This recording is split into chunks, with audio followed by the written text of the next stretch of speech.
Well, hello, With Gratitude Matt listeners. My name is Matt Moran, and I'm the host for the With Gratitude Matt Show. Our goal with the show is to inspire our listening audience to practice gratitude regardless of how powerful their storm is. We've learned that the practice of gratitude works much like a muscle. The more you use it, the stronger it becomes. Today's guest is Jen Pollock Michel, the award-winning author. She is the wife of Ryan Michel and the proud mother to 5 children. She has authored several books, some of which are Teach Us to Want, Habit Called Faith, and In Good Time, many of which have won awards by Christianity Today. She holds a bachelor's degree in French from Wheaton College and a master's in literature from Northwestern University. So it gives me great pleasure to welcome Jen to today's show. Jen, welcome to today's show. Thank you, Matt. Great to be with you.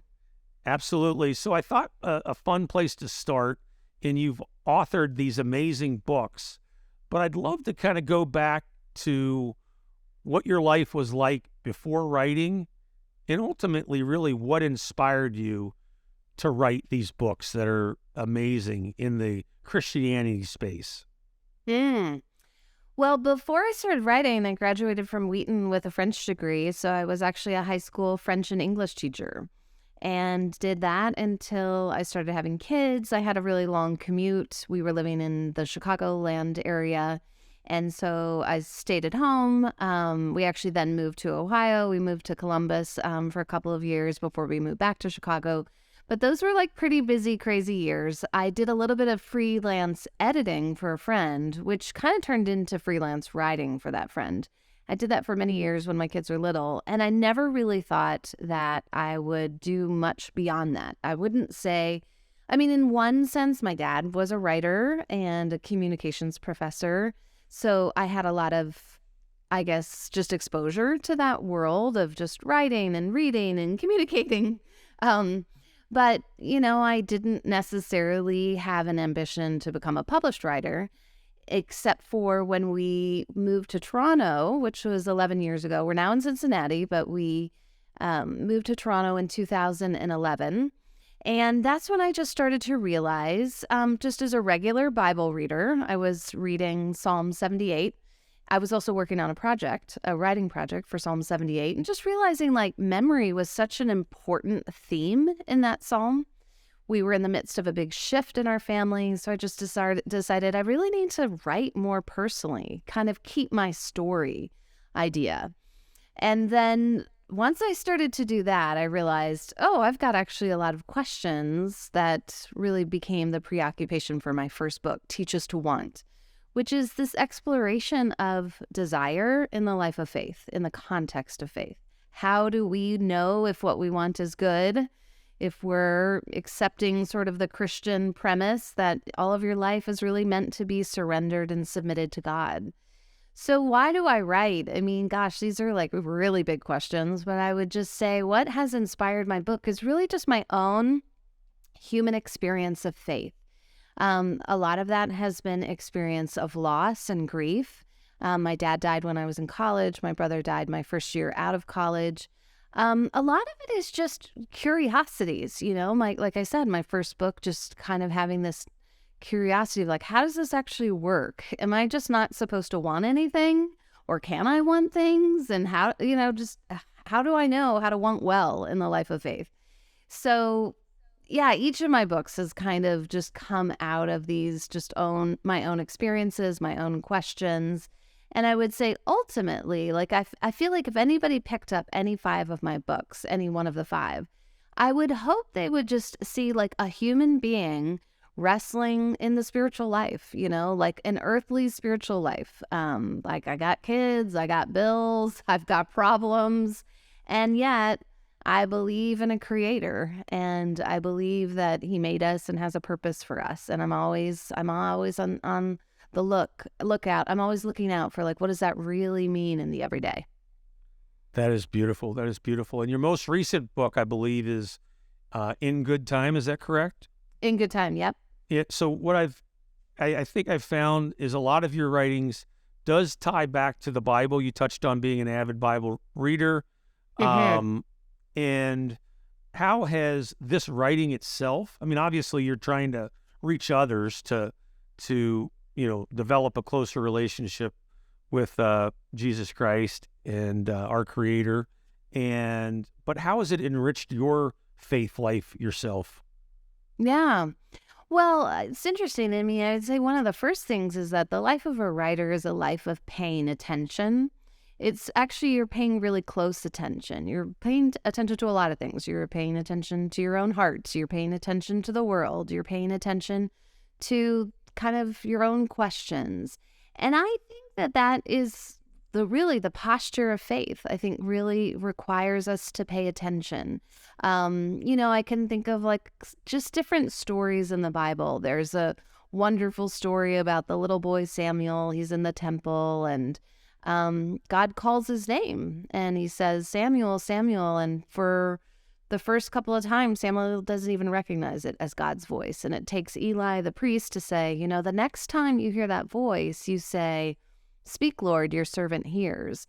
And so it's almost like, the posture of a light in the life of faith really is one of listening and paying attention.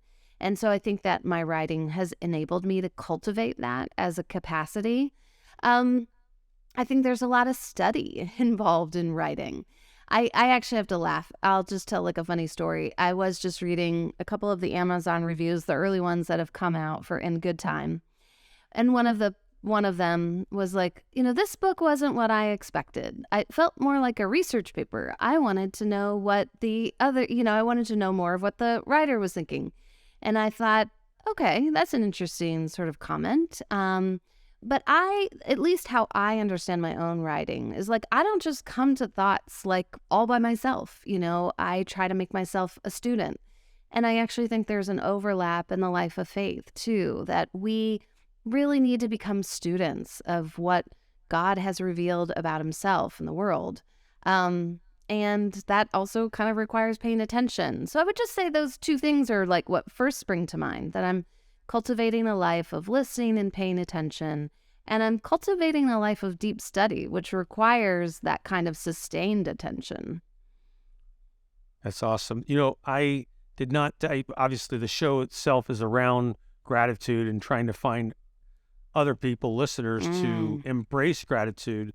That being said, I mean, if I couldn't do a show around, with Jesus Christ or finding your Jesus Christ, because I'd get everybody to tune out real quickly. But really my real goal is to inspire our listeners to, if they haven't established a relationship there, to do so. And what I might ask of you, certainly there probably are many people out there that are struggling with that, maybe not even struggling, just outright don't have a relationship. What might you say to them to at least think about opening that door and, start like learning about what this all can do to their life? Yeah, that is that is like the life question, really. It's interesting. I'll tell another story. I had a neighbor in Toronto. Our neighbors across the street were born in the former Soviet Union, born and raised in communist Russia, and then immigrated to Canada about 20 years ago. And it was in our kitchen that they first heard the story of Jesus' resurrection from the dead, which Wow. is really crucial to Christianity. It's like the kind of the core thing. And over the course of many years, we had a variety of spiritual conversations. And I think one of the things that really was a question that my neighbor put to me that I think is a question that your listeners might resonate with was, why do I need a life of faith? Like if the rest of my life is good. They made decent money, sent their kids to good schools, and had vacations, enjoyed relative health. And it's like that, that's an interesting question. If your life is going pretty well, maybe you don't see any need for God, for a relationship with Jesus. Now, I have an answer to that. But before I get to there, I guess I just had to ask her, like, but what happens when kind of the life takes a turn, takes a detour? What do you rely on then? And I think that for listeners, we all know we're all relying on something. Sometimes people think, well, religious people are weak. They're relying on God when they should, rely on themselves. It's like, well, we're all relying on something. Either you're relying on yourself, you're relying on you're hoping that your happiness will be found in your health, your job, your marriage, your family. And I think the real question is, do those things are they strong enough to hold your hopes? And not just your hopes like for this life, but I mean, if life continues beyond this life, what's strong enough to hold your hopes? And the story of Christianity, for me, is a story big enough for all of my hopes. It says that, there is a God who made the world and loved the world. And things went terribly wrong when people turned away from God, from his own goodness, his own plans to give good gifts to his creatures, humanity. And, when you think about it, God could have just said, well, if you want it that way, you can have it that way, and leave us to our misery, the misery of our own self-reliance, because it only works so long. But he pursued humanity. He said, I made you and I love you and I want a relationship with you. And that's why he sent Jesus, to reestablish the possibility of having a relationship with God. I will just say that having a relationship with God changes everything for me. I mean, I'm an educated person. I, have a decent amount of money. My kids are pretty well established. I've got good things in my life. And yet I know those good things aren't, like, they're not going to last, or they're actually not even good enough. Like, even the good things in life don't satisfy as much as we hope. But it's in my relationship with God through Jesus that I experience peace in storm, peace in just regular panic and overwhelm of everyday life, which is what this book is about, In Good Time. And I think ultimately, being in a relationship with God means, if God made the world, you kind of work with the world as it's meant to be made. Like, there's so much benefit to following Jesus, and you see how that impacts your relationships and your relationship to your work. It just changes everything. C.S. Lewis has so many great quotes, but it's like, it's not just that I see the world, this new world by the sun, but I'm going to mess up the quote, so I probably shouldn't even do it. But just essentially this idea of, like, your relationship with God isn't just one thing about life. It actually becomes the thing through which you see the rest of life. And to be invited into a relationship with God, I think, is an incredible honor. I mean, I think it's the privilege that the good news of the gospel extends to us. Thank you, Jen. I'd just like to just kind of add to some of the things that you just said that I can't agree with you more. A lot of my listening audience know that I've been on this cancer journey for, now over 7 years, really 4 years ago since it came back. And I found this podcast, call it 6-9 months after reoccurrence. And it's my relationship with God certainly was always there, but it became much more real. And I don't think I could be doing what I'm doing from a health perspective without knowing that he's at my side.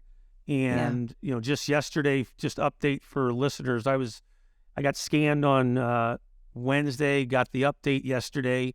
And not only was I surprised by the results, I think I surprised the doctors as well.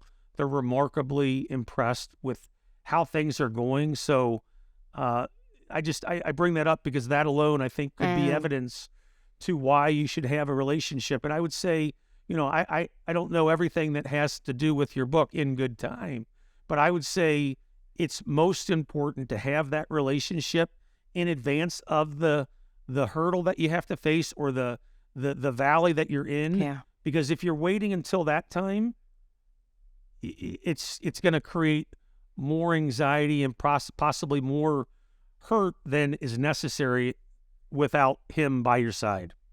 Mm-hmm. So Thank you. It's just beautiful that you shared that. You know, I love the work that you're doing. I love the fact that it's, Christianity based. I would imagine, there's just not a lot going on in that space. And, choosing to write and author in that space takes a lot of courage because it's not like mainstream, perhaps. What have you found, and what have you, how have you been inspired to continue to write in that space? Well, I think you're right. I think in the sense that there are a lot of people who kind of sort of turn their head a little bit and think, that's interesting. You write about Christianity, explain a little bit more. I can, a story in Toronto, we actually were out with some colleagues of my husband's, his business colleagues. And one of the wives of a colleague is actually also an author. And so, after dinner, there were several couples there. This was the first that I was meeting them. She turns to me and says, well, what do you do? And I should say that she's like a New York Times bestselling author. Like, she writes murder mysteries. Like, she's, fairly popular. I didn't know her, but, I'm not going to say her name but you're writing more exciting stuff than her. I can tell you that right now. Well, after dinner, she was like, well, what do you do, Jen? And I said, well, I write books as well. And she said, well, what about? And I said, I write books about faith, about Christian faith. And, she had that pause and looked at me and almost like, gosh, does anybody do that anymore? And she said, so do you read the Bible? And I said, I do read the Bible. And she says, do you believe in the Bible? And I said, I do believe in the Bible. She said, the literal Bible, Adam and Eve and Noah. And I said, I'd love to have a conversation about what you mean when you say literal, because I mean that you can have a long conversation about that. But, she sort of turned and just said, became a little more disinterested. So I tell that story because I do have a very keen interest to help people beyond some of their caricatures of Christians and Christianity. I think we just kind of, and I have lots of friends who are not Christians, and I love them. I'm so glad to be in relationship with them. And they're, as trust grows, I often realize that those caricatures exist, that either, I'm maybe not as smart as other people, or, maybe I'm super judgmental, or I only care about certain social issues and not others. And just, there's a lot of bad press, I would say, about Christians. And I want to encourage people. I mean, just like for anything, you can read all the reviews you want, and that can tell you a certain experience of a thing. But, for Christianity, read the Bible. And that's actually what my fourth book is all about, A Habit Called Faith. It's actually inviting people to read the Bible who might be very unfamiliar with it. And so what I did in that book is take my skills and expertise as a writer. That's primarily what I am. I'm not a theologian. I mean, I'm an everyday Christian like everybody else, but take my skills as a writer and a reader, because I have a master's in literature. I'm educated in how to read text. And then put those together and then invite people into considering for themselves the story that the Bible tells. It's really one story. It's 66 books, one story. And to ask them to consider, does that have any relevance to your deepest longings, fears, anxieties, and hopes? And I think when people actually bring their own human experience and they really read the Bible, not that everybody will accept it. But there are a lot of people who are going to go, wow, this actually makes sense of the world. It makes sense of what it means to be human. It makes sense of why we're so disappointed by injustice in the world. And actually, could I really hope that despite being as bad as I know myself to be, could it really be true that God loves me and that God plans for my transformation and change? I mean, you have listeners, I'm sure, Matt, who we're in a new year. People are making resolutions, and we know what happens with resolutions. So often we fall off the bandwagon and we aren't able to achieve the change that we want for ourselves. It's like, well, Christianity says change is possible. It's not going to be about your own efforts only. It's really about God's grace being active in your life. And I've seen that change. I've been walking in relationship with Jesus for 30 years now, 33 years, actually. I'm 48. I would say I became a Christian when I was 15, 16. And I've seen real change in my life. And so it's testimonial here. I'm not perfect. I still have struggles, but God has been so real to me. And I think he's working real change in my life. That's awesome. So there's a Christian comedian. I know it's difficult to say, but this guy's name is Jeff Allen. He's remarkable. I follow him on Instagram, and I have to tell you the story just because some of what you just said reminded me of that.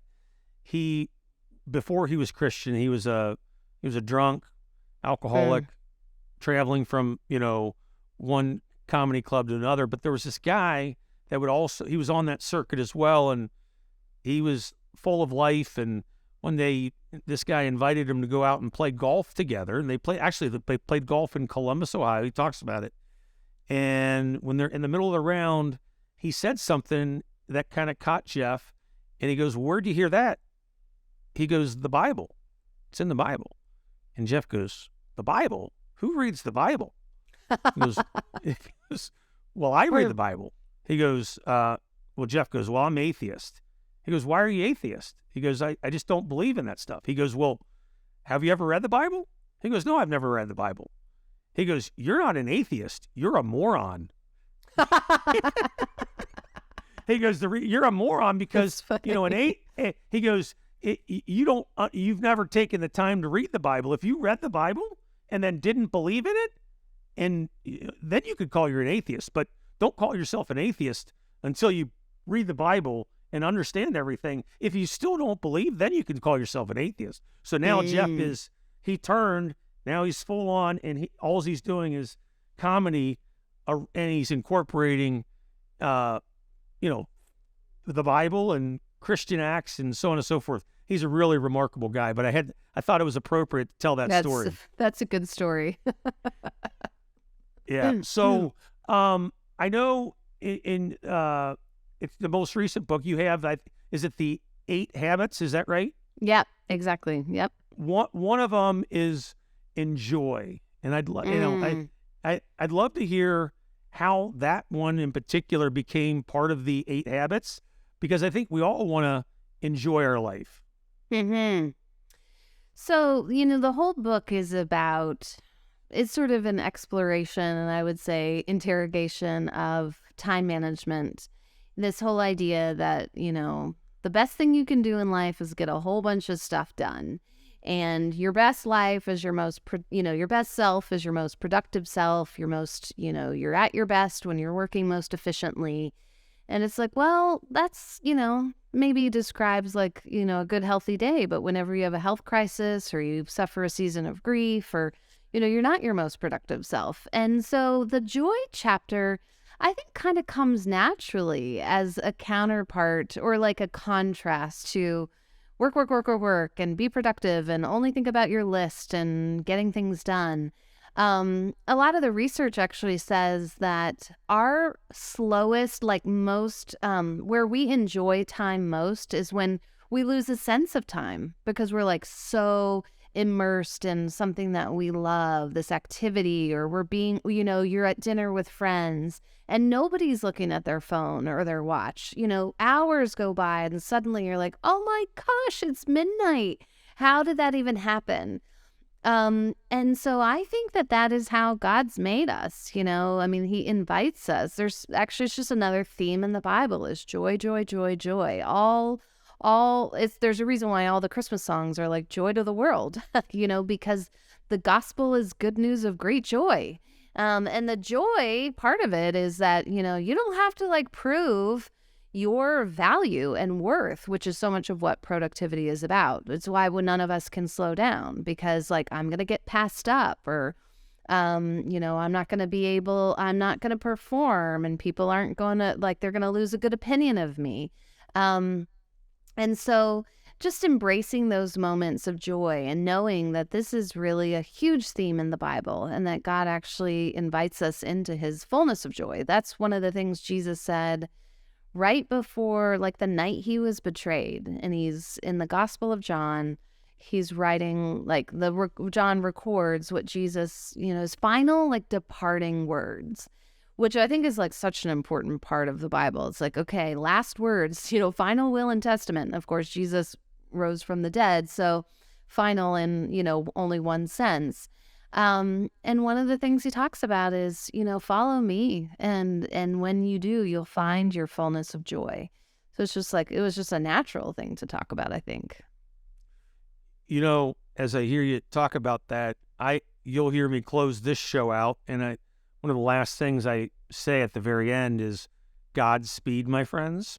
And I incorporated that really on my wedding day.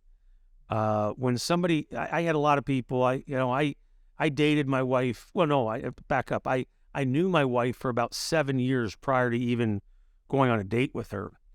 And I think a lot of people at the wedding realized that and this and that. And we got married on November the 21st of 2009 here in Buffalo. And like when I was standing up addressing the crowd, I mean, it got kind of annoying that everybody was asking me, like, why didn't I start dating her earlier, this and that. I was, 40 years old when I got married. And finally, I just publicly in front of everybody, I said, had I tried to date her at the onset of our relationship, it probably just never would have worked, because what I found is I needed to mature. She needed to, come to grips with things and so on and so forth. But I said, really what we were doing, and I hope to do this the rest of our lives, is we were living at God's speed. And, that oftentimes means that we're not necessarily, my speed sometimes is I want it now. And I think so often our listeners want everything immediately. We live in an instant gratification world. And maybe if you could share a little bit about what you've learned about, living at, I'll say, human speed versus God's speed. Oh, there's one of the habits is wait. It's this whole idea of God's way with us is waiting. And like, as soon as you start reading the Bible, you just encounter like more stories of God giving a promise to someone, and yet they have to wait. And I think there's reasons why waiting is important. I think faith is built in waiting.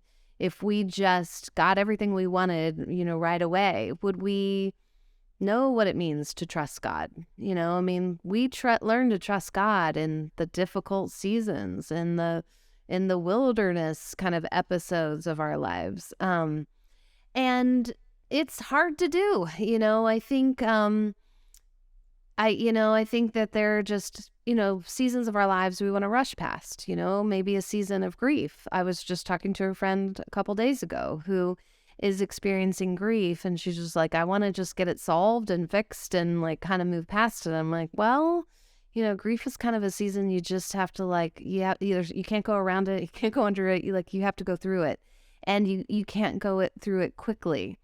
And one of the things I'm trying to do in the book is actually recapture people's imagination for this capacity that the Bible calls wisdom. So it's very different than knowledge, right? Knowledge you can have at the snap of a finger. You like Google search something and you have knowledge. But wisdom is something that grows very, very slowly. The book of Proverbs is a book of wisdom. And it's basically like, you got to submit yourself to lots of learning. You got to take risk, and you got to try and fail. You have to like be in a community of wisdom, learn from your elders, receive the traditions from them. And so I think that even just for people to just say, okay, we have a lot of knowledge. I have access to a lot of knowledge in my life, but how do one of the ways we walk at, a more patient speed is just to commit ourselves to what it takes to grow wisdom. So that's a big theme in the book. And one of the images in the Bible to just even tell us about what this growth looks like is the image of the tree. It's just in various parts of the Bible where it says, the person whose life is submitted to God, who lives according to his wisdom, who obeys, what he says about the world, that person grows like a tree. And the great thing about trees is that, like, if their roots grow deep, they can survive adverse conditions. But you don't grow a tree overnight, right? And so that's the patience that's required for growing a tree. The other thing I would say is that the tree is a picture of dependent flourishing, where, the tree grows because of the sun and because of the rain and because of the conditions of the soil. And that's just a reminder to us too, that our lives, like, all of these things matter. It's not just our own efforts in life, which I think is often like that impatient urgency. I got to get things done. It's like, okay, where can I be rooted so that I can, and with whom can I, like, be in community, in this forest of community, so that I can grow wisdom. And you can grow it incrementally, but you don't get it all at once. For sure, for sure. Now, there's a quote on your website I found particularly interesting. Brother Lawrence, I'll read it. It says, "However many days remaining, I will do all things for the love of God." And I think that one is, it sounds like that's how you're trying to live your life. And I just think how beautiful the world would be if we all just learned a little bit about that quote and lived honoring God. And what would that world look like, Jen? Well, I think we would heal some of the real divisions that we're seeing just all over the place, right? The thing about the Bible and just this command to love God is, like, there are two great commands, Jesus said. Like, if you obey these commands, like, you pretty much have all your bases covered. Love God and love your neighbor. And so loving God automatically means that you love your neighbor. And I should say that it automatically means you're on the hook for loving your neighbor. So I can't say that I love God and hate my neighbor across the street, or my brother, or my boss. God's love in me requires me to love difficult people, requires me to seek to resolve conflict, to be honest with people so that our relationships can be built on honesty. I mean, we'd have a different world if people loved God, because it would automatically, like, put them into the world with a mindset of, like, how do I make peace? Blessed are the peacemakers, Jesus said. This is what it means to be made in the image of God, and formed into the heart of God, is that you love peace. Interestingly enough, my daughter is a chemistry major at the University of Toronto, and she's doing a class on, like, environmental issues. And, one of the things that she called me about this week is she just realized, we can have all the education in the world about whatever particular issue it is. It could be environmental issues. It could be, poverty and homelessness and violence and all of these kinds of things.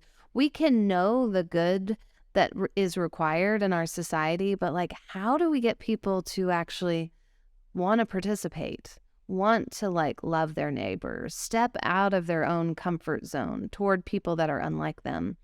And I think it's like, yeah, if you're a Christian, and if the love of God really is in you, then you will be participating in those things. And you might not be a world changer. You might not be Mother Teresa, and that's okay.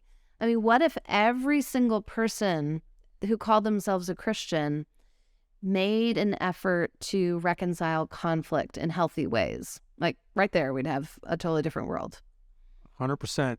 And, I, as you shared that, I was reminded of, you live in Cincinnati, I live in Buffalo. I was reminded of what took place on January 2nd, Monday night this year, down in Cincinnati, when the Buffalo Bills faced the Cincinnati Bengals. And, 5 minutes left in the first quarter, Damar Hamlin went down. That evening I will never forget ever, because the athletic world, the athletic community, sports fans around the world, millions, were praying for a young man. Uh-huh. And I'm so happy to hear that he's doing well. And the Bengals are coming up here. I would not, this Sunday, to play in the divisional playoffs.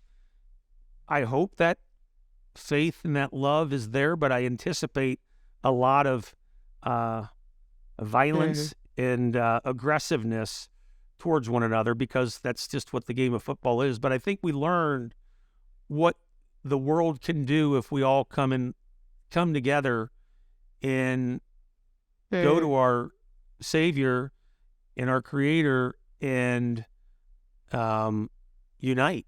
And I'm really excited for the game.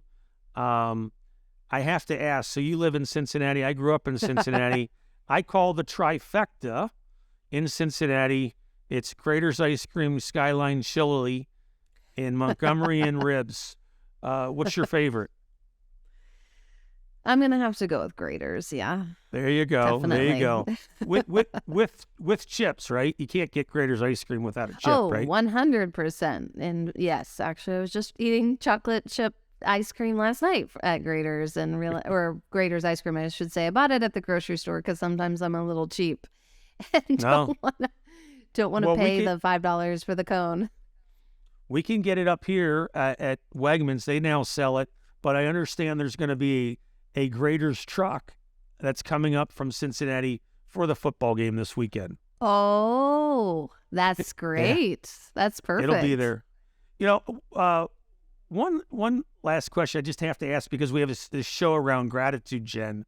So where, how does gratitude play into, our lives as a Christian in following the word of Jesus Christ? Gratitude. It's so interesting that, I think there's a lot of emphasis on gratitude today, which is great. Is like, think more positive thoughts, right? Instead of complaining about what you don't have, name the things that are good and that you're grateful for. I always think as a Christian, it's like you take it one step further. You don't just say thank you, but you actually address your thanks to God. You recognize that not only are you grateful for gifts, but you're grateful to the giver. One time I was talking or writing about gratitude, and I said, I feel like, gratitude, like all these like gratitude statements are often like filled like helium balloons, and they just kind of like, rise to the sky. Like everybody's sort of like, I'm thankful for this, but they don't intend necessarily to say thank you to God. And so as a Christian, I just can't even, I am thankful to someone, not just for something. And one of the things actually is there's a theme of gratitude in good time, because I talk about the pandemic and how like early in the pandemic, all I want to do is like manage time, control time, make this crisis go away, or somehow figure out a way to like live in control in the midst of it.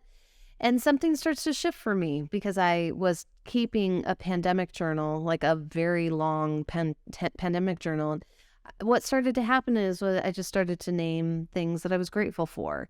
And in the pandemic, when you couldn't just do all these like great things, you weren't going to concerts and you weren't traveling. So it was like you got to focus on the microscopic things, and they became so important. You were thankful when you got to talk to a neighbor and as you were walking around the block, or just, that first daffodil, that first spring, thankful for that. It just all of a sudden grew my attention for these small things. But it's always like gratitude is directed to God as a Christian. And I like how C.S. Lewis talks about the very next step beyond gratitude is praise, because you say to God, thank you for, my health, and thank you for this day, and sometimes even thank you for this trial and what you're teaching me.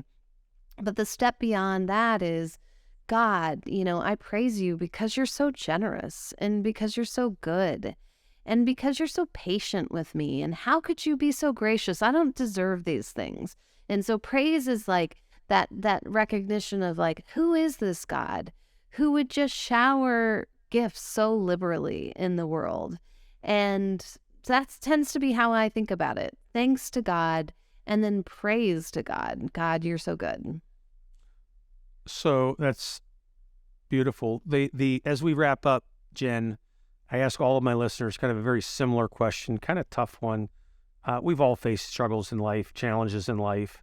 I think oftentimes we grow and learn the most about ourselves during those difficult times. But is there a challenging time in your life that, as you look back on that time, maybe you weren't grateful for it as you were going through it, but as you look back at that period or that situation, is there one that you can say, man, that really transformed me in this way? And if you can think of something like that, I'd love to hear how that situation ultimately helped you grow stronger and helped you become the Jen that you are today. I alluded to this earlier, but I have these early griefs in my life. I was 18 when my dad died suddenly, my freshman year when I was a freshman at Wheaton. And then my first year as a high school teacher, my brother committed suicide.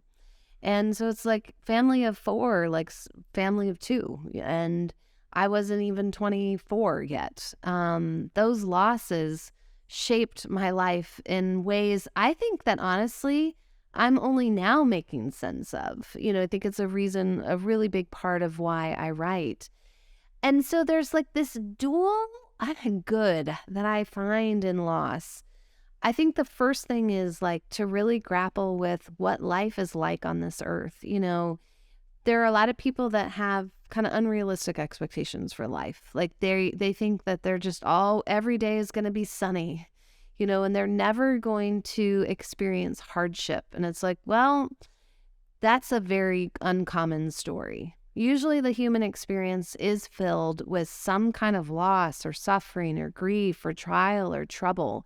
So I always felt that it was a grace, like a severe mercy in my life, that as a young person, I learned that lesson. Like I'm not carrying into my life expectations that every day be perfect. I don't have an idealized version of life. But here's what I know. And I think this relates to all that we've been talking about in terms of walking with God and being a person of faith, someone who says Jesus Christ is real and his presence with me makes a difference. One of the names for Jesus is Emmanuel, God with us. And I know the experience of God with me in suffering and in loss. In fact, sometimes God with you in more palpable, real ways on your worst days than you ever would on your good days. And like, just to know God like that, I'm so thankful for. I mean, obviously, I wish my dad were here and I wish my brother were here. And I wish life didn't turn out the way that it did. But I can see, and I think really the phrase for me, and it's actually the name of a book that I would highly recommend to people, tells us another story of loss and meeting Jesus and finding mercy in the severe circumstances of life. And it's just, the book is called A Severe Mercy. And I think that's what you're asking about in this question is those moments in our lives which were severe and hard and yet merciful because they brought a good. And it really just speaks to the God who writes redemption stories in seasons of suffering. This is just what God does. And it brings me a lot of peace as I look toward the future, because again, I don't know what the future will hold. I don't know if tomorrow is a terrible accident or a diagnosis or some loss I'm not anticipating, but I do know God with me, and that gives me a lot of peace. Jen, it's so nice to have you on today's show. I'm so appreciative of all of the work that you do and the fact that you're sharing it with others. Listening audience, you can pick up Jen's books from her website, jenpollockmichael.com. We'll put that in the show notes. Learn more about her. She's doing some remarkable work that we all can learn from. And, you've heard me in the past talk about the three things that I think about each and every day. as I walk through life, and the first of which is find the courage to be grateful, regardless of how powerful your storm is. Second, be truly present to those you're with. You'd be amazed at the gifts that are right in front of you. If you're not present to them, you're going to miss those God gifts. And lastly, pay attention to how you're feeding your mind, your body, and your soul. Today's guest was Jen Pollock Michel. If today's show inspired you in some way, shape, or form, subscribe to the show, comment on it, and share it with others. With gratitude, Matt listeners, until next time, find the courage to be grateful. Godspeed, my friends.